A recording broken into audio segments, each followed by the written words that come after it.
அஞ்சுவது யாதொன்றுமில்லை, அஞ்ச வருவதுமில்லை. அனைத்திந்திய அண்ணா திராவிட முன்னேற்றக் கழகத்தின் நம்முடைய மாண்புமிகு மரியாதைக்குரிய புரட்சித் தலைவர் டாக்டர் எம்ஜிஆர் ஐயாவாலும் மற்றும் நம்மளுடைய ஜானகி அம்மா முதலமைச்சர் தமிழ்நாட்டு பெண்மணியாக நியமிக்கப்பட்டு அனைத்து வகையான மக்களுக்குரிய நலன் கருதியும் கட்சியினுடைய நலன் கருதியும் அனைத்து வகையான சொத்துக்களையுமே முழுமையாக கொடுத்து சென்றவர்கள்.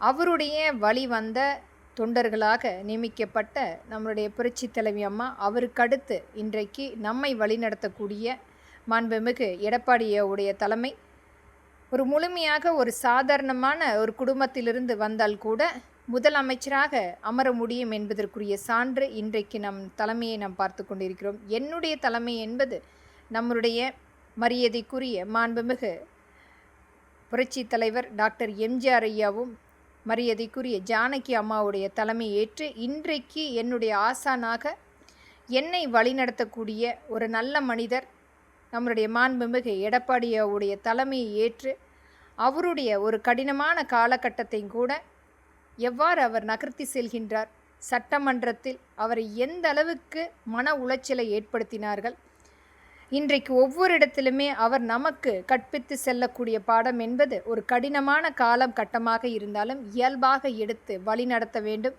கட்சியையும் மக்களையும் முழுமையாக காப்பாற்ற வேண்டும் என்பதற்குரிய சான்று இன்றைக்கு எடப்பாடியாவுடைய தலைமை நம்மை வழி நடத்தி கொண்டிருக்கிறது. ஒரு நல்ல தலைமையை இன்றைக்கு ஒவ்வொருவருமே மிகப்பெரிய அளவில் பிளவுபடுத்த வேண்டும், அந்த தலைமையினுடைய பொறுப்பை ஏற்றுக்கொள்ள வேண்டும், நம்மை மிகப்பெரிய அளவில் அடிமைகளாக்க வேண்டும் என்பதற்குரிய சூழ்ச்சிகள் நாம் பார்த்து கொண்டிருக்கிறோம்.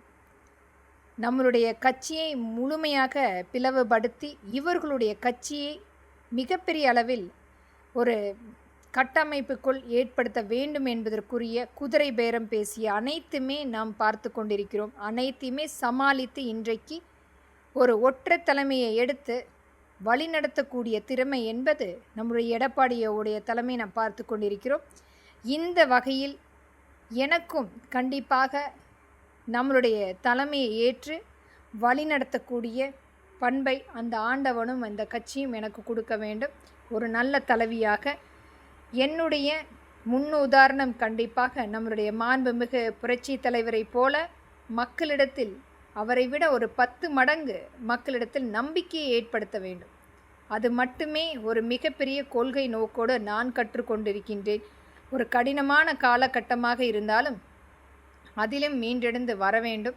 அந்த தலைமை பொறுப்புக்குரிய ஒரு பண்பான ஒரு நிகழ்வான ஒரு நல்ல தலைவியாக வர வேண்டும் என்பதற்குரிய முயற்சியை நான் செய்து கொண்டிருக்கின்றேன். இன்றைக்கும் எத்தனையோ பேர் புரட்சி தலைவி அம்மாவை போல என்று எத்தனையோ எள்ளி நகையாடினாலும் எனக்கு என்னுடைய தலைமை மட்டுமே முன்னுதாரணமாக எடுத்து செல்வன வளர்ந்து மற்றும் இன்றைக்கு எனக்காகவும் என்னுடைய மக்களுக்காகவும் என்னுடைய கட்சிக்காகவும் உழைத்து கொண்டிருக்கும் ஒரு மாமனிதர், ஒரு நல்ல மனிதர் எடப்பாடியை போன்று வர வேண்டும்.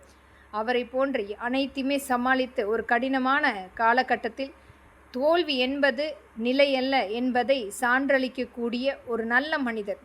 என்றைக்குமே அவருடைய சிரிப்பு மக்களை ஒரு மிகப்பெரிய நம்பிக்கையை ஏற்படுத்தும். அவரை போன்று வர வேண்டும் என்பதற்காகவும் இங்கு இந்த பதிவு. நன்றி மக்களே.